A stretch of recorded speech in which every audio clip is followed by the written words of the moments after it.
The sun is trying to peek out of the clouds, out of the fog. Oh yeah, looks like the moon. Do you believe a miracle is going to happen? No, not here. But it looks promising. Oh, we'll see.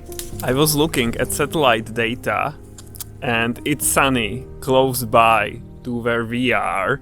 So we are like on the edge of the fog and there is a chance that the fog will disappear and it will get sunny. Tommy found these chestnuts under our chestnut tree, which is amazing because they totally look ripe or totally okay. They look pollinated. Yes. In the previous years, there were, you know, the outer shells, the prickly ones, very prickly, where chestnuts should be, but they weren't pollinated because you need more chestnut trees in the area, and we only had one. But this year there is one little one that we planted, and maybe that helped, but it's a small one. Yeah, and I don't remember any flowers or There blossoms. were like one little tiny. So maybe it did help. Maybe. So it's interesting that there are these chestnuts. And that's not all. We got these mushrooms from our neighbor. These ones are edible. You can put them in soups, but you need to cook them for at least 30 minutes. Otherwise, it wouldn't be the best for your digestive system. They could be a little bit poisonous. Oh, okay. Yeah. I thought they were chewy. No, a little poisonous when not cooked properly. And they grow on the trees, like in between our properties, ours and our neighbors. So that's interesting. In the end, we shook off all the chestnuts off the tree, and there are quite a lot of them. Look, I mean, for our standards, not enormous amounts, but it's cool. It's always so exciting to have something new. And in the end, we have this many chestnuts.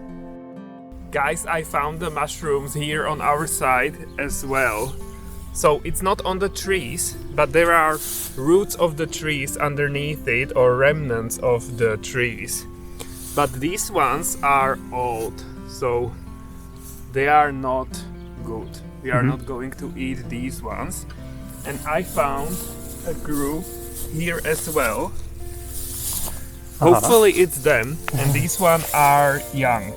So it's interesting to have mushrooms on your own property. Yeah, it's interesting.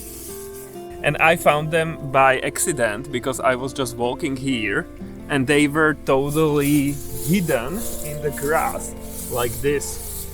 Like, no, and I stepped on them. And I was like, oh my god, this is different. And yeah, mushrooms are here. Are you gonna destroy them? Should I? That's what our neighbor was doing, because they can spread onto healthy trees and then the trees will die. Okay, look, here is another group totally in the grass. Yeah. Maybe they're everywhere. Maybe we should mow the grass.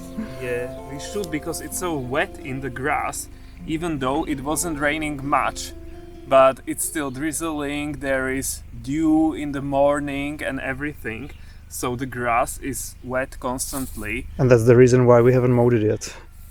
Yeah, that's true, we are waiting for some dry weather, but that only happens when we are not here. Maybe I should stay here and just do it during the week. We'll see. Okay, so I'm going to pick them or destroy them, but where should I throw them? Into the trash, I guess. Into the trash. But I'm sure there are more of them hidden here in the grass. Yeah, So it's a big garden.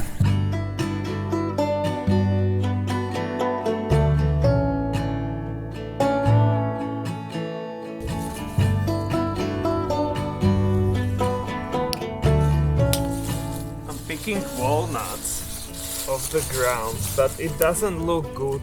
A lot of them are moldy, you know, because it's so wet everywhere. So that's a shame.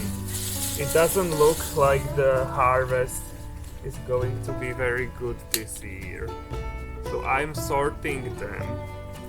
These ones are kinda good, but I'm throwing the moldy ones here because I don't want to mix them. The mold would spread onto the healthy ones as well. Yeah. We should have picked them gradually, probably, but there was never enough time. So that was a mistake, probably, to keep them here for too long. Because there are a lot of them everywhere, so it's a shame, but yeah, that's life. But guys, the sun is trying to shine, and it was shining for some time, so that's very nice. It's getting warmer and we like it. It's nicer to stay in the garden now. Yeah, it is. And now it's completely sunny. Yay! I'm so glad that the fog dissipated. It's so much more pleasant, really. It's the best.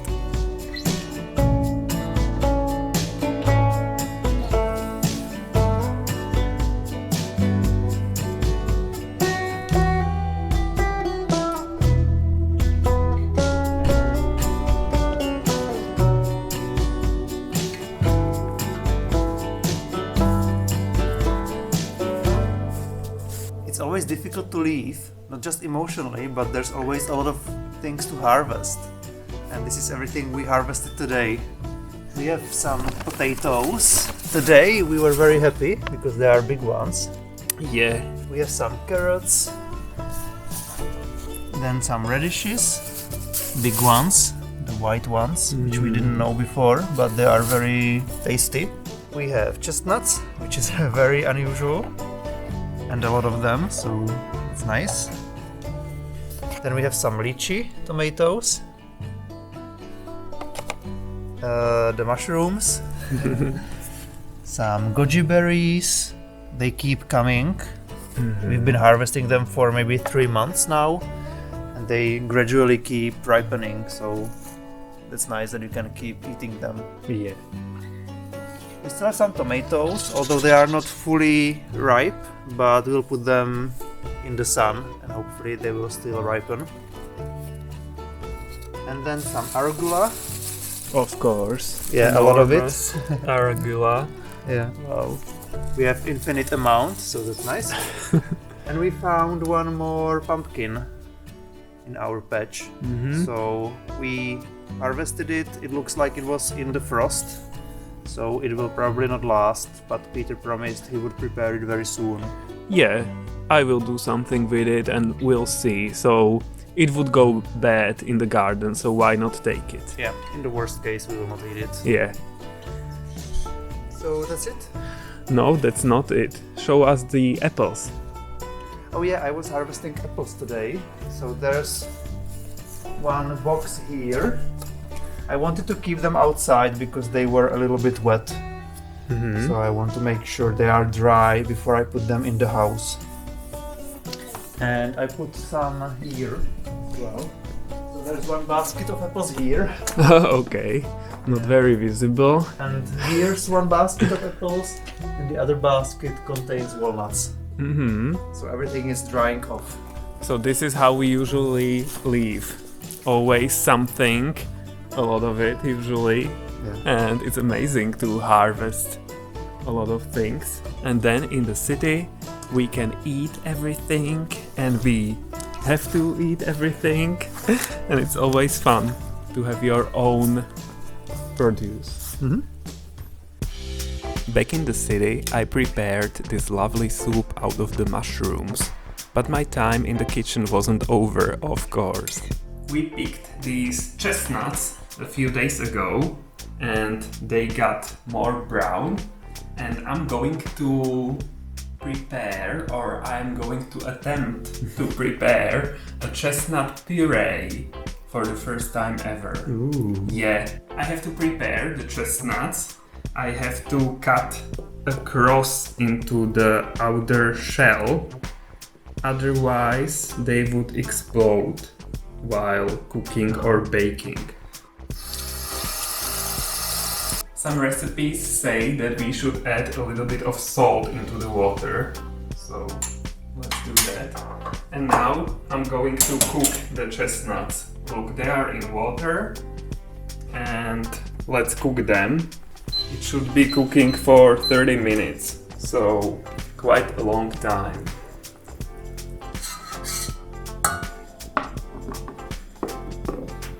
You are supposed to peel the chestnuts while they are hot, so it's not the best. Must be very pleasant. Yeah, very pleasant. They are so hot, but otherwise it wouldn't go. You shouldn't let them get cold. And it's going nicely. Last one, yay! It went well. And look how many chestnuts we have. Wow. I love it. Let me weigh it.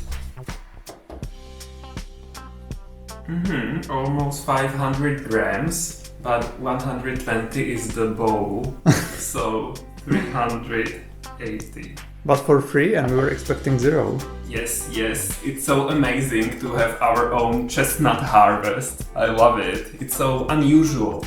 I'm going to add a bit of butter now. 37 grams to be precise. 10% of the weight of the chestnuts, right? Yeah. But we can adjust the taste and everything. It's not like it has to be like that. It has to be like that. That's what the recipe says. Okay. And the same amount of sugar. And the last thing we need is rum. We have here, but this is too little, honey. Oh, But we have one more bottle. Luckily. thank God.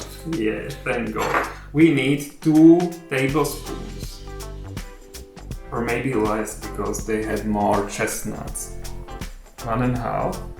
You would like more, but that's Yeah. not what the recipe says. I'm sure more rum wouldn't hurt.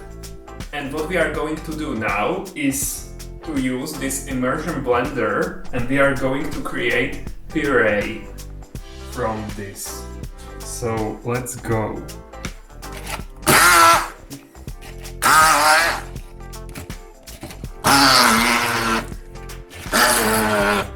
I feel like I'm going to destroy the blender. It's not going very well.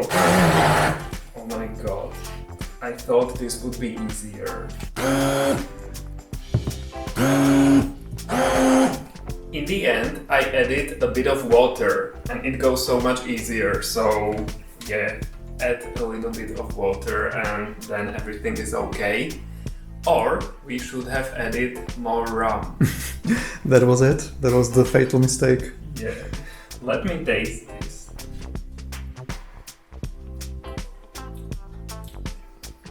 Oh my god, guys. This is heaven. And it's so delicious. I love it. Ooh, wow. We are going to eat this right now. Just like that. Just like that, yes. I'm waiting for Tommy's reaction because he has only had it once, I think, and he doesn't even remember it. It was in Slovakia. And yeah. Yeah, he does remember it. You do? I don't remember the taste, I just remember having it. Okay, so taste it. Dum dum dum. It's very dense. Yeah. Wow. Yum. I taste the sugar and rum and everything. It's better than when I tasted one chestnut on its own. Of course. Surprisingly. So guys, you should serve this with whipped cream You on should. top of it. Yeah, and that's the traditional how it should look. But for And- some reason there is no whipped cream in my bowl. No, this is enough for us. Okay. This chestnut puree is very popular in Hungary and in Slovakia. It's very common there. You can also buy like the finished puree in supermarkets, like in the frozen section. And what's interesting is that it is unknown in the Czech Republic. Like totally unknown. So when Tommy first heard about this, he was very surprised. Blank stare probably. I've only heard of chestnuts being sold at Christmas markets, like in Vienna, but I've never even tasted it there. I thought it was weird eating chestnuts because I confused it with the unedible thing, which we call also chestnut in Czech. Yeah. There is some other chestnut, which is some totally different tree, but you can make little animals out of them in autumn. Yeah. So this is better than that. Yeah, it is. And you can also use this chestnut puree or chestnuts in general when you are creating various cakes and like a filling, and it's different than nuts and it's amazing. It's unique.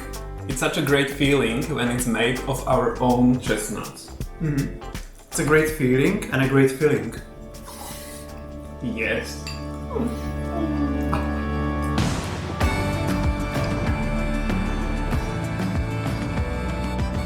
We were happy that we managed to catch more sunny, colorful autumn days. It was like a small miracle, because such days are quite rare, so we had to go outside to enjoy the countryside.